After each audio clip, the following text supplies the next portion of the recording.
I'm here in Benin Network Center ahead of the November 11 governorship elections in Imo, BAYELSA and Kogi State. The Independent National Electoral Commission on Sunday raised concerns over the rising cases of insecurity in this state.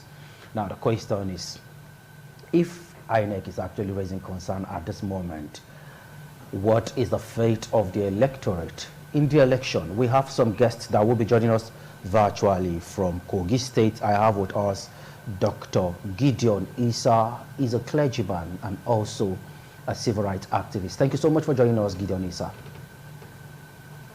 Thank you very much, DPO. Thank you very much, sir.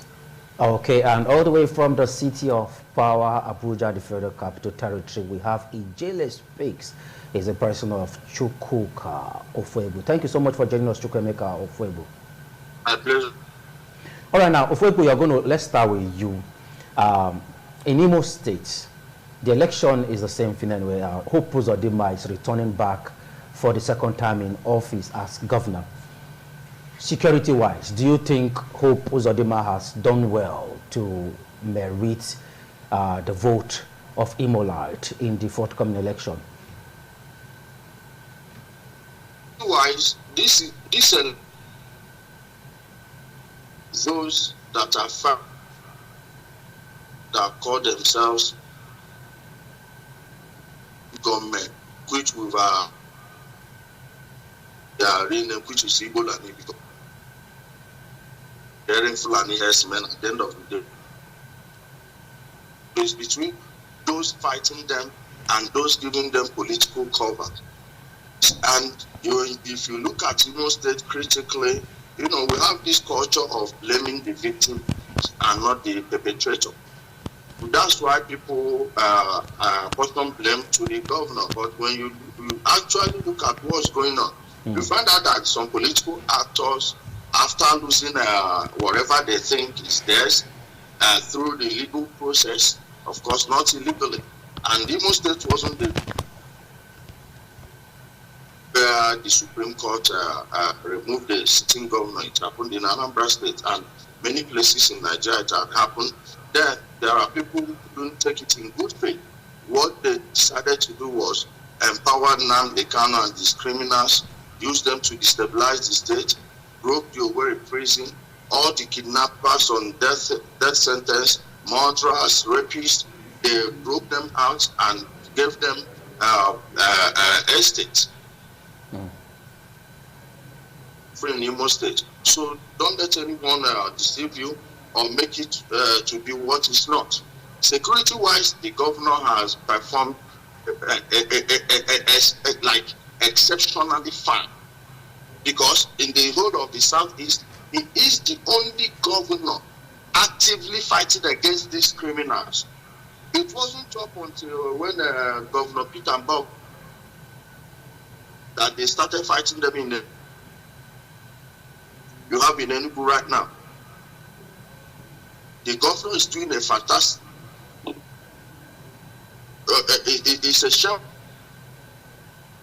who pretend to love their, especially those running for office. Marks for what? Justice of these criminals, the kidnapping, carjacking,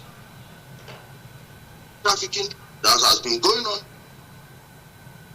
Get them up, and he has,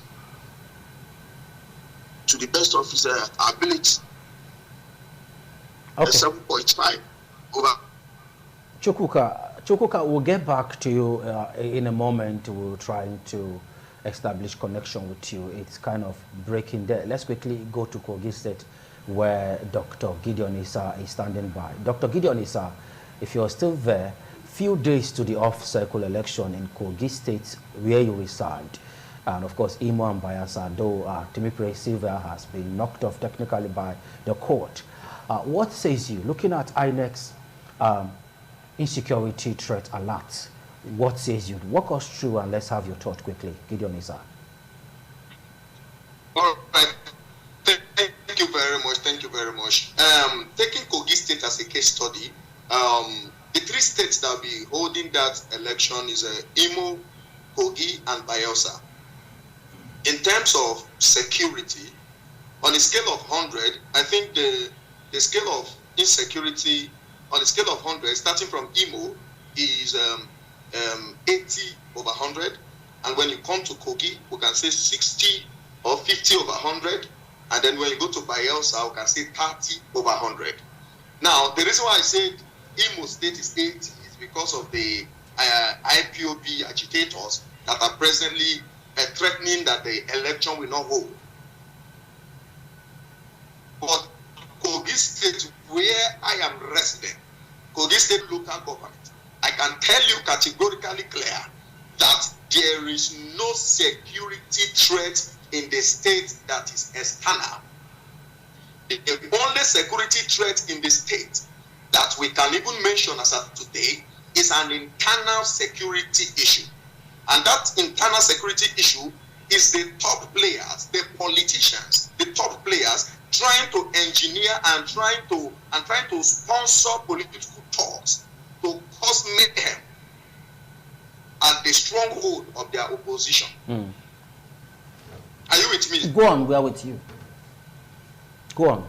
I can hear you. Trying to cause mayhem at the stronghold of the opposition. So the insecurity in Kogi State that might happen on the 11th of November is a self-inflicted one that will be sponsored or that could be sponsored by the political players, not any external insecurity or anybody coming to cause any issue. No, it is only Togri that is the insecurity that we can look at. If it comes to security, and when it comes to security of the state, I think the present government, even when I'm not a fan of his pattern of governance, I can tell you that in terms of security, he tried, and I can give him a 60 over 100.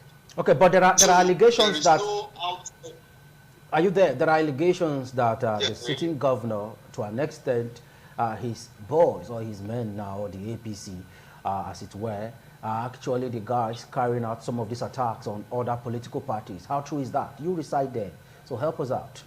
Yeah, that is very, very true. That is very, very true. And I think about some days ago,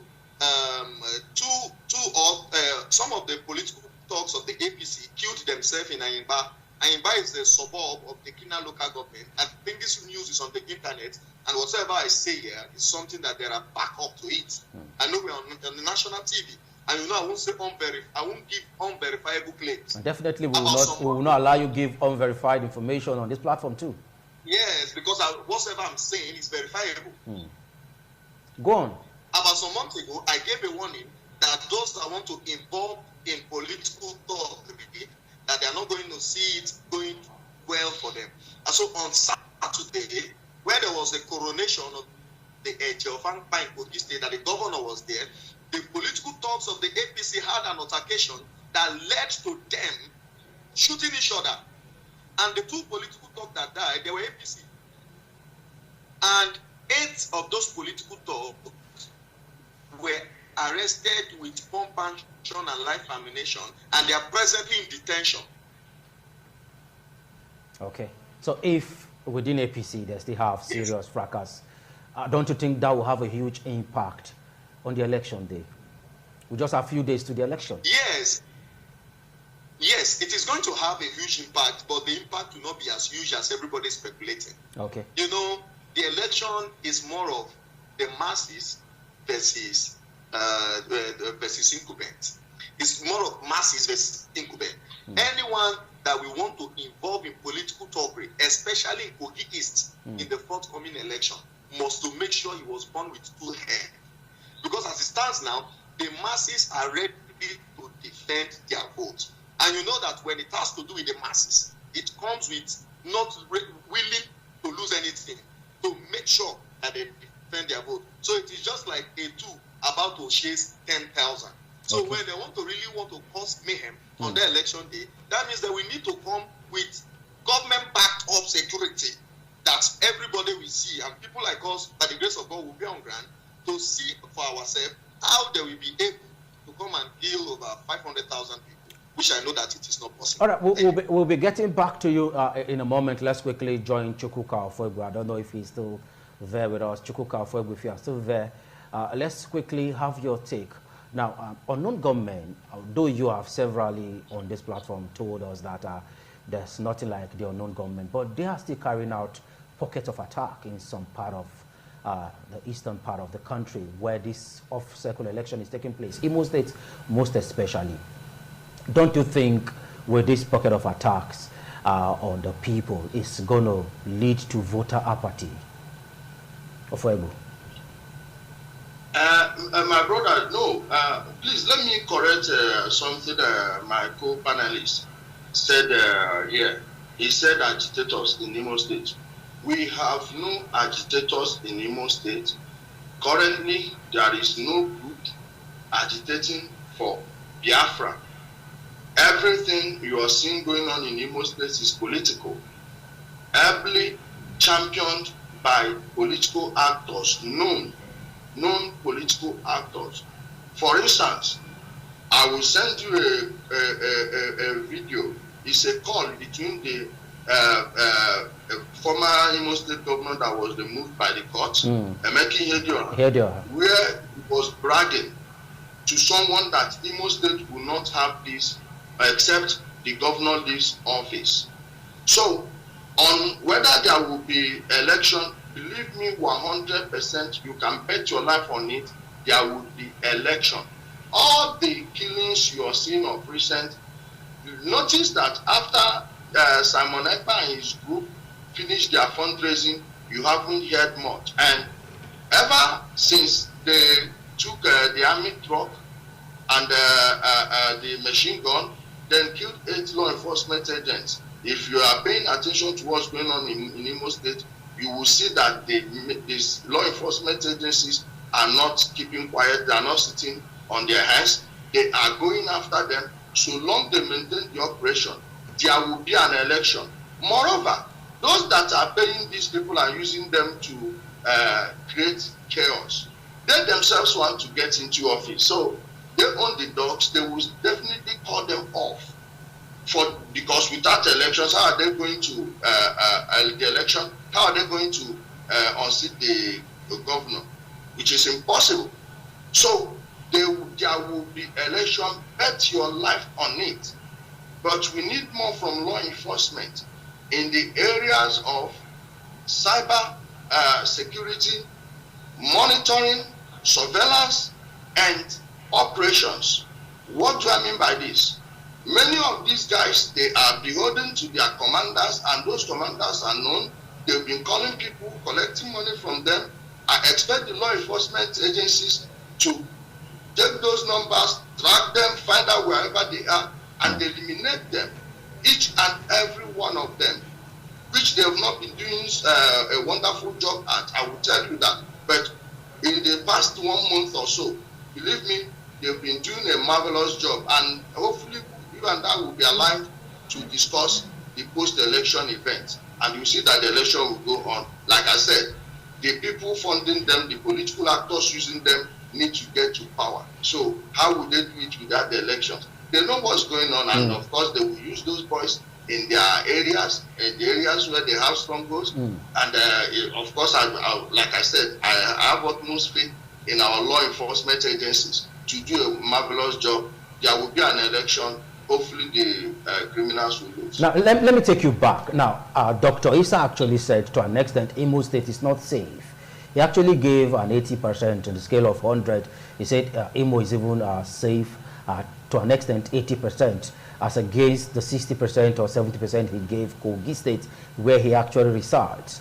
Now, if we are saying, he even say 30% or so, I'll get back to him to be very sure. But are you not saying Imo State is 100% safe for the election to go on? Because INEC is saying there are security concerns. Southeast is not safe. Imo State is having the off-cycle election, apart from Kogi and BAYELSA. Imo State is one of those states who are actually going into the polls.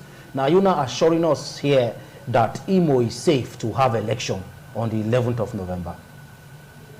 My brother, Oyo State and Edo State combined are bigger than the entire Southeast. The land mass isn't that big, the real estate is very small, and if the security agencies were able to make the May elections a possibility, believe me, this one is like a walk in the park. The places these guys are using, all those areas they are operating, and let's say Okigwe, Osun, and the Anambra Imo border from Iyala side. You talk about Mbano, Mbise, and the environs. Those are just the places. Once there are law enforcement agents on the roads, you will never see any of these criminals. They are cowards. Imo State is not 80% unsafe. It's because bad news spread like wildfire, and people always want to peddle any news that will attract people's attention. And you know the emotions with which we follow things that has to do with loss of lives. So that's what makes it as if Imo State is all that unsafe. I can guarantee you that there are more trades going on in Imo State today than most of the states you never hear anything about. Like the Kogi State he mentioned, the Okene RGI axis. No one is talking about the evils that have been going on there, constant kidnappings, full passenger buses, just like you are seeing around the Okigwe area.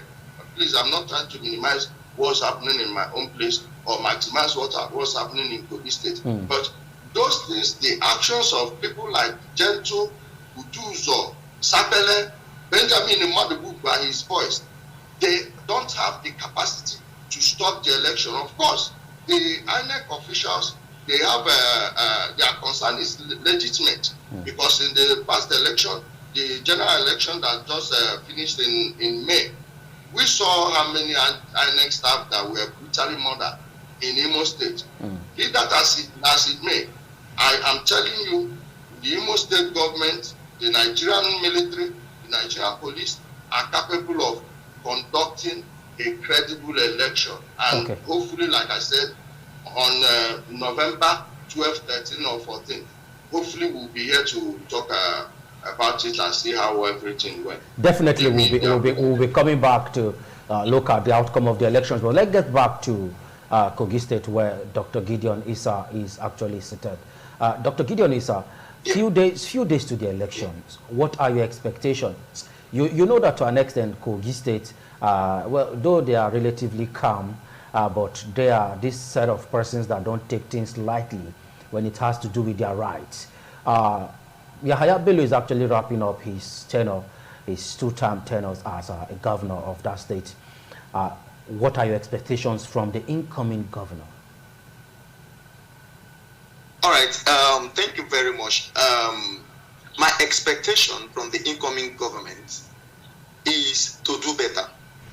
If we want to be very, very, very, very honest, if there is anybody that can say the truth in Kogi State, it should be people like us. Be inviting people like us to tell the whole world the truth about performance of politicians. People like me that have never been to his house or his office to ask for a dime. So I'm not observing table manners. So I will say the truth as it is. Where he has tried, I will tell you he has tried. Where he did not try, I will tell you he did not try. And where is who is flaunting as his candidate is capable or have the competence and capacity to do, I will tell you. You see, when you come to Kogi State as of today, you know that they have oppositions that will be trying to push narrative. I'm not a politician, so they can't call me opposition. I am an activist and a clergy. So, in terms of security, I can assure you that the state government is trying their possible best to make sure that there is peace and tranquility in the state. And the forthcoming election, if the state government, I know that the governor will not even allow anything like bloodshed in the state as it stands now, because Okene, the central where he is from, there's no single gunshot as regards election. Kogi West, no single gunshot as regards election. It's only Kogi East, the region where I'm from, that there have been series of attacks. And the reason why it's like that is that Kogi East has 9 local government. They are the majority. And we are the majority. And let me say they are the majority, since I'm not a politician, of 9 local governments. So with that 9 local government, we have about 70 or 60% of the total vote of the whole state. And the Kogi is agitating and they are feeling that they are the one that is supposed to be in power. So anyone that is not supporting their common cause, they see that person as a threat. And the people that are presently in power with the incumbent authority are trying to tell them, you cannot take food from our mouth. That is what is causing the present unrest in Kogi. What I expect from the incoming government is this: you cannot give what you don't have. Okay. I just want the incoming government, whosoever that is going to be declared winner before 12 o'clock, because that election is going to be concluded before 12 o'clock. I can assure you that. If the National Security Advisor can give adequate security to Kogi State, and the Chief of Army Staff can give us army in every 2 kilometers in the region, and if they are willing to secure the state, I say before 12 o'clock, election is over. What I expect from the incoming government is to have human sympathy, and is to have human sympathy and to have conscience. My mother is a civil servant, and as of 10-12 years ago, she was earning around 60,000. As I speak to you, my mother earned 22,000 naira. It has dropped. 22,000 naira percentage salary. So what happened to the salary structure? What happened to the salary structure? The local government salary pay is poor, extremely poor. My mother earned 22,000. That is about 50 to 20% of her salary. My biological father worked for 35 years. He was denied his gratuity till today. How much is the gratuity? 14 cabinet members went to buy APC governorship form of 50 million. About over 20 of them wasted a whooping almost $500 million, and they cannot pay my father common 7 million naira that he worked for 30. They denied him. He called for it till he went to meet God. So if it is a government with conscience, if it is a man with conscience, I think he will address this very. Even pensioners are on percentage in the state. So any government that is coming, Governor Yabeno has tried his best. He cannot undo himself. He has tried his best, even when the government is somehow anti-Christian. He has tried his best. Okay. You understand? He has tried his best, and I want the incoming governor, the person that is coming, to do more better than he is doing now. Okay. And I can tell you categorically clear that before 12 o'clock, election is over. I don't know if you're actually speaking from the clergy part of you now. Are you prophesying? Or are you giving us the rundown of how the election is going to look like? But that's on the flip side. We'll get back to you in a moment. Let's quickly get to Chukwuka. Chukwuka, you actually said that Hope Uzodimma has done well to an extent. He's promising 4,000 Imo youths that they are going to get employment outside the country. Should we start having governors or people in power who don't believe in their own country or don't believe in their own state? Are you not saying you are exporting 4,000 or transporting 4,000 Imo youths to go and get employment outside? Can't we empower them within the state? He actually made that promise during one of his campaigns in one of the areas in Imo State. What says you? I can't defend the indefensible. Even though I didn't openly oppose that, I made contact with so many people, high-ranking officials in his administration. And that thing is a political statement, and I try to make it known to them that I know there are things, private discussions I can't disclose on social media, but there was a program. Maybe I'm breaking the news for the first time on national TV. There was a program initiated to take Imo youth to, after due consultation, 4 or 5 people, 5 people then. I can tell you categorically clear, scratch. It's not. When you take your people abroad, brains, it's like a brain drain. A carpenter is not an ordinary job. Your people, your best hands, your valuable the people that turned the engine of Russia, Malaysia, all of these countries that have made advancement in the last 20 years. If you notice, they developed their local economies with their own population. They because of the educational system, free to every level you want to go to. They have engineers and everything, and all of them are the people building the megalithic structures you are seeing in China. And this is what I want in our place. Rather than taking them outside, they need to speed up the process of dredging the Orasi and Imo River to the Atlantic Ocean, bringing Atlantic Ocean into our place. For the first time in the history of Aligo, there will be access to the ocean. And if they will speed up the process, rather than taking those people away, they will be put to work in their states, and they would definitely, the productivity will be to the benefit of the state. Like I said, they've scrapped it, and those youths, please, I'm not against you going abroad, but I want to break this news for you. There is nothing abroad, especially the Europe. You people are rushing to go. The only thing that makes it seem as if there is something there is the exchange rate. Other than the exchange rate, if you go there, okay, when you get there, you will see, for instance, I was in Geneva last month. A bottle of water, this bottle of water, 4.75, 4 francs 75 cents. Change that into naira. You find out that you don't have life there, and those things that people used to enjoy in Europe are no longer there. So we really need to, like I said, I can't defend the indefensible.